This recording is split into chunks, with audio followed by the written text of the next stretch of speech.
This is Real Talk, the Customer Insights Show with Jenn Vogel, a top-rated live stream and podcast in the market research and insights industry. We're live on LinkedIn, Twitter, and YouTube. Join Jenn and her guests for this live discussion around topics that will help you understand your customers better. Also available on podcast channels. This live stream is presented to you by Vox Pop Me, the leader in video research and ranked #1 in qualitative research by Grit 2 years running. Here's today's live conversation. Hello, Insights professionals, marketers, and everyone who wants to understand their customers better. I'm Jenn Vogel, and I have some great news. Thanks to our knowledgeable guests and awesome viewers and listeners, Real Talk is a finalist for the Market Research Podcast of the Year. The winner is determined by vote, so I hope we'll get yours. Please right-click on the link in the notes and remember to cast your vote today. So let's get on with today's episode. I'm excited to catch up with a longtime friend who recently started her new role as Global VP of Insights at McDonald's. So I wanted to catch up with her and find out how her first few weeks are going. Today I'm joined by Michelle Gansle of McDonald's. Welcome to the show, Michelle. Hi, Jen. Excited to be on it. No, I'm excited to see you here. Is this your first public appearance since you've been at McDonald's?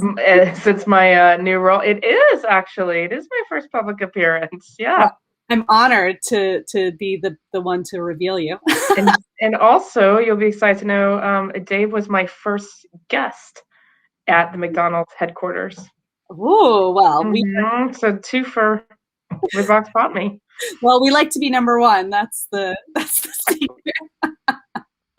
Awesome. Well, just to kick off, maybe you can start by telling our audience a little bit about yourself and about your role at McDonald's. Sure. For those of you who don't know me already, my name is Michelle. I've been in the insights industry for about 25 years. For the last 15 years was at Mars and just recently made the move to the Golden Arches. This is week 6, so still early days for me, but so far I'm loving it. Get it? Thanks for sneaking that little pun in there. I love it. So why were what excited you about moving to this opportunity over at the Golden Arches, as you say? Well, first of all, I have to say I loved every single second of being at Mars. It was such a great experience, a great company, great brands. I think what excited me about McDonald's is twofold. One, my very first job ever actually in the world at the tender age of 16 was at a Whataburger, which is a burger joint in Texas. And then after that, I worked at Pizza Hut and then at a bunch of restaurants. So food service, I would say, is kind of ingrained in my blood.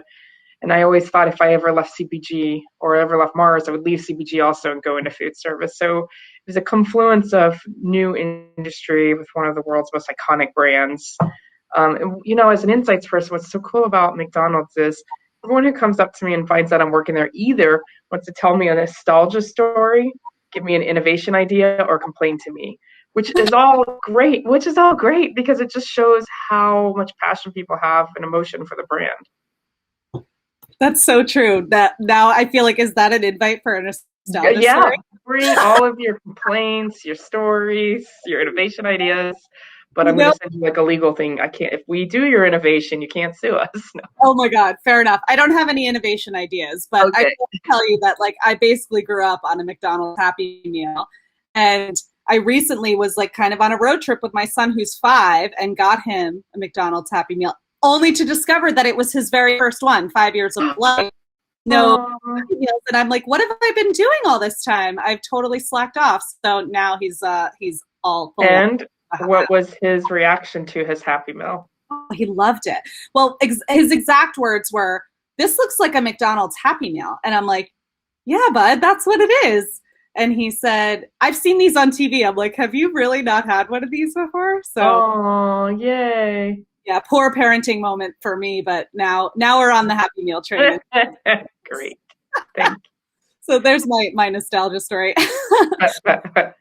So you mentioned you're about 6 weeks into this new role, and this is a big role. You have a lot of responsibility. And so how do you get started in a new role like this to make it a success?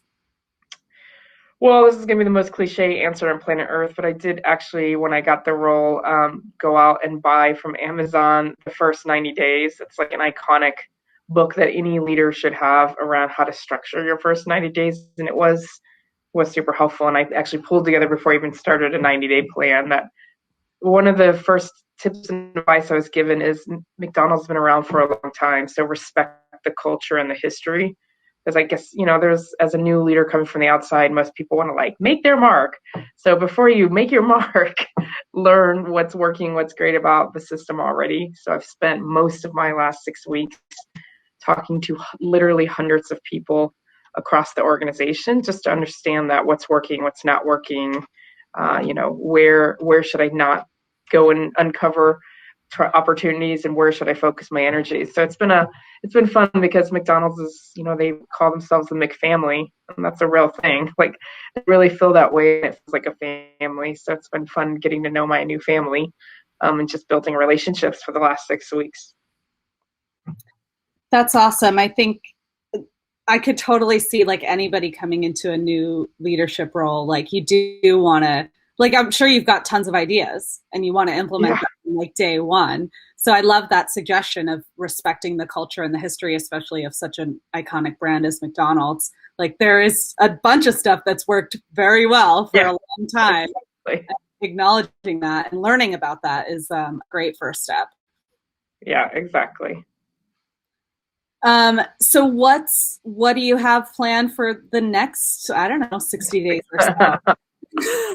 Well, phase 2 is, working with my team, which I have a great team, and so I'm very fortunate in that way, that a great team with a lot of years of experience here, to work with them to build out. There's already a strategy in place, but how do we look at that strategy and what does it mean for the next few years?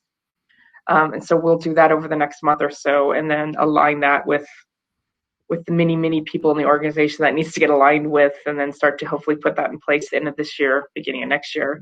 So it's really about, building, aligning, getting stuff set up into place. But 2022 is going to be the year of Gansle. Somebody needs to coin that or make a t-shirt or something. Well, that's a funny side story. I'll say this. I don't know if one of my ex-colleagues, Sarah Thomas Sadis, coined being Ganslead. And being Ganslead is my ability to delegate in a way that has you feel like it's an honor and a privilege to take on this task, and or that it was your idea. That is like a skill I think we would all love to have. That's totally impressive. I don't think that I'm as skilled as that, but I'm impressed by that. I should do a separate webinar on how to Gansle. Yes. Oh my gosh. Yeah, we'll totally do that. I think everybody wants to know how to lead in that way. Like, make people honored to be doing the work and think this is their idea. Totally. So I guess in a kind of secondary question of, as you're building out your strategy, what are the different like key elements of that strategy that you're focused on? Well, this is probably not going to be a surprise. I imagine every brand person that comes is saying the same thing, but coming out of COVID, like, it has had companies reassess what matters. And one of the biggest opportunities McDonald's has identified is how can we be more future focused and less mired in today, which I think feels like what every single company is saying right now. But that's the truth is, right, I think everybody was sort of taken by surprise, a little bit blindsided by the last couple of years. And so it's had people reevaluate how much stock we put in the future. And then the other, like any big company, we're sitting on mounds and mounds of data. So how do we make sense of that data, weed out the noise, connect different disparate data dots together for competitive insights? Yeah, that is sounds familiar. Yeah, we hear that a lot. Everybody's trying to connect the data dots, right? And we're not like capturing any less data. Every day, it's just like mountains and mountains of more data piling up. And I think every business out there is trying to figure out how to, like, what's useful, what's not useful, Yeah. And what does it mean too? Like how does that jive with or conflict with the goal of being more future focused, looking at data you got yesterday? Looking at backwards data Yeah, Right. well, the best predictor of the future is still the past, but yeah, how do you bring in both the human side and the data side? Yeah. Yeah, it's interesting because from coming from Mars, where we had millions of third-party data points like the Nielsen's of the world, um, but not a lot of first-party data, at least in the confectionery part of the business. And now I'm coming into a world where we have mounds of first-party data, but not a lot of competitive data because we don't really have third-party data. So that's been an interesting, like, new learning journey of I went from one strength and a different weakness to the exact opposite here at McDonald's, but both the same issue of what do we do with all this data? Yeah. That's so interesting. Yeah, because you are essentially in the CPG space selling through channel. So you don't have necessarily that direct access to your customers. Mhm. Whereas in McDonald's food service, you're able to Hundreds of millions of customer data points a day. Like, that is a big difference. Is there anything else that's surprised you in like moving from CPG into food service of the differences? well, this is probably more boring talk, but again, before your tension point is with retailers because you sell through retailers, but here we sell through stores, and our version of retailers is own operators. And that's an interesting thing too, right? Because that's a lot more personal. I mean, these are people, these are their businesses and their livelihood, and there's a lot of personal emotion about and pride around their stores. So that's been fun to get to know and learn as well.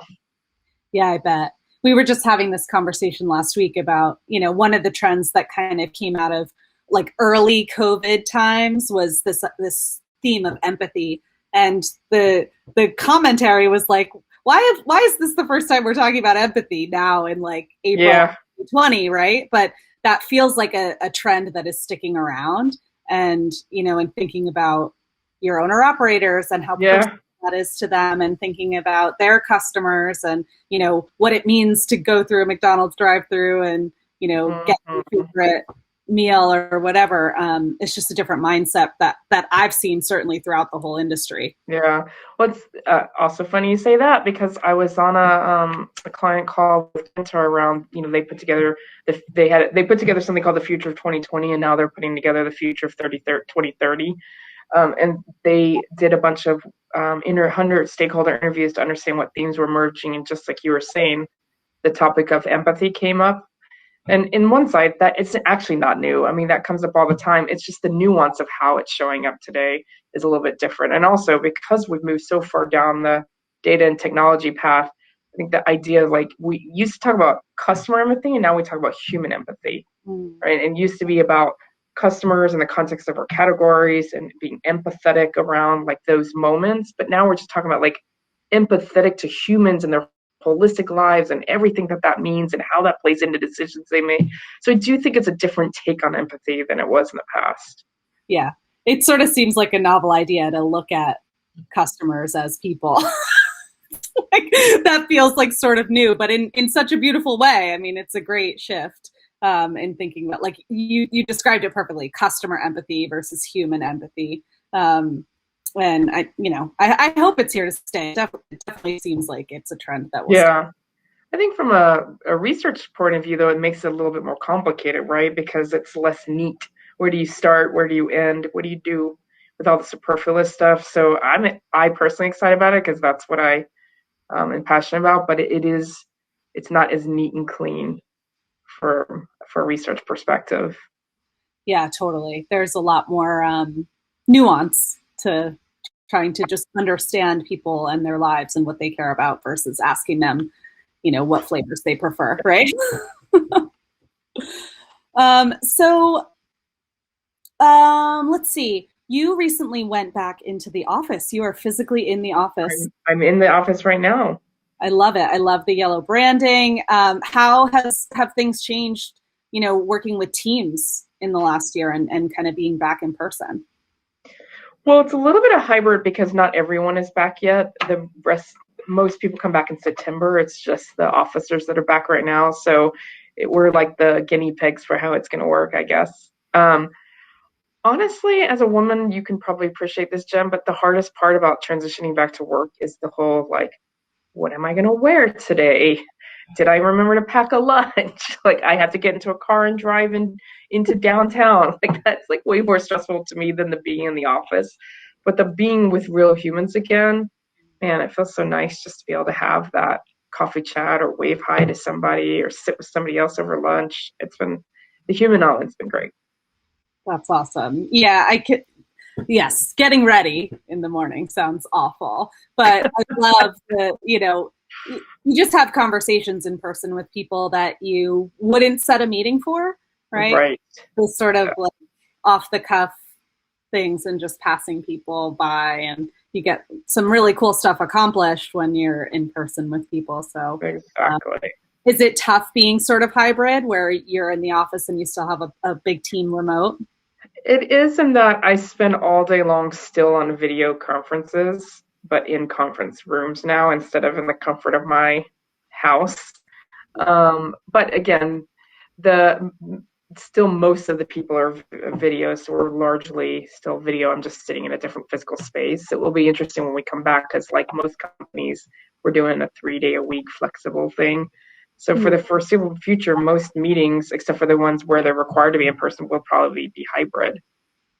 So that's I have a friend who has a full-time job on helping companies and teams work remotely and deal with hybrid, and they have their own like rules.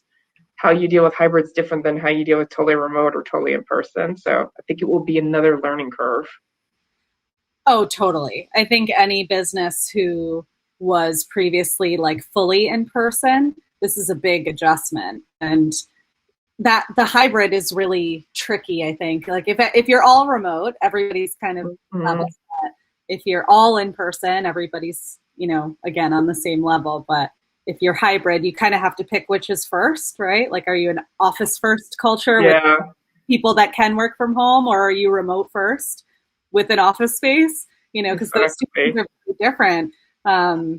That's interesting that there's like now a whole market for that. Thing on how to do that. Right. Yeah. What are you guys doing? So we decided our offices are open in the US. We are reopening in the UK in September, but it's like fully flexible. So everyone can kind of choose whether or not they want to be in the office or they want to be remote.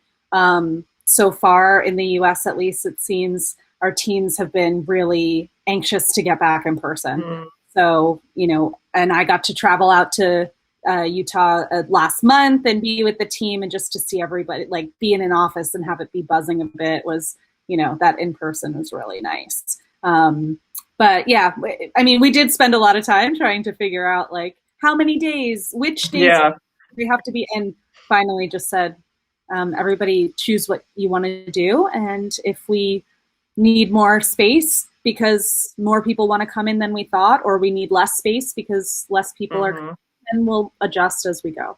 Yeah, that's right. Yeah, it's been great. I think, we've always had a little bit of a hybrid environment. I've always been remote, and some of our other team members. So, but it's good to start feeling like we can at least start to see each other. Yeah, exactly. Start to travel again. Yeah. I won't mention that everybody's in Chicago seeing you this week except for me. I know. Next time. Everyone's welcome.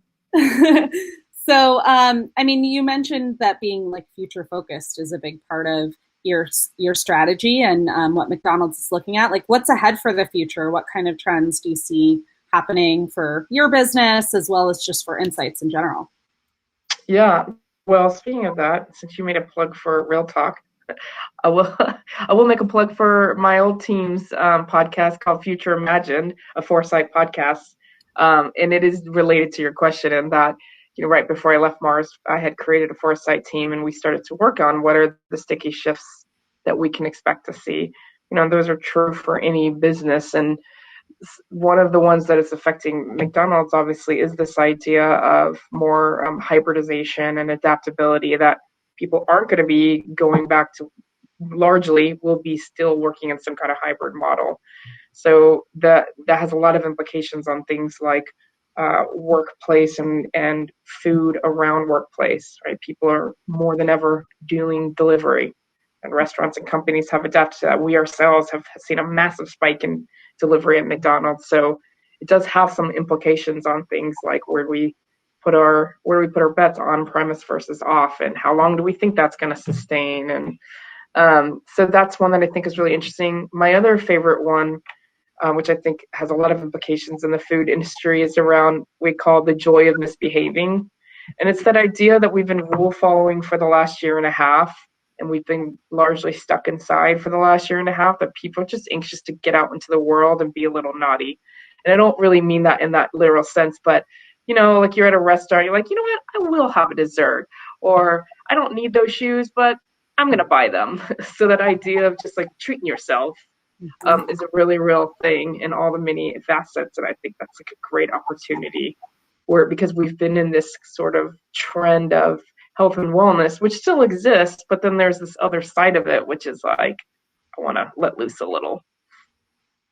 Yeah, I think everybody can kind of relate to that after, being stuck, kind of inside and, like you said, like following the rules and trying to be safe, and all of a sudden you're like, you know what, I haven't eaten out at a restaurant in a year, so maybe I will like get something extra go to somewhere nicer than you would on a weeknight, or yeah, for sure. So like, where do you see that playing out with McDonald's?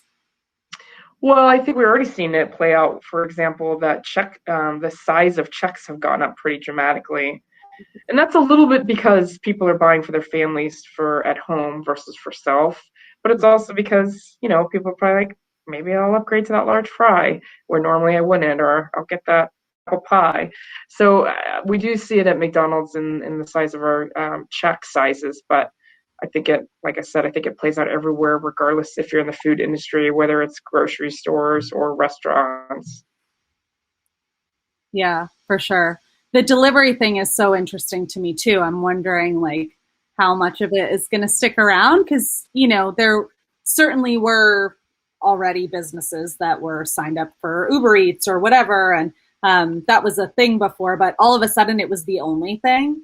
And, like some of the quick serve or drive-through restaurants maybe weren't ever signed up for those delivery services, and then started to, or I know here in my area, like all of a sudden, like bar delivery became a thing, like alcohol delivery, which was never a thing before. So I'm really curious to see how much of that sticks around and, how that changes. I'm sure you guys are too.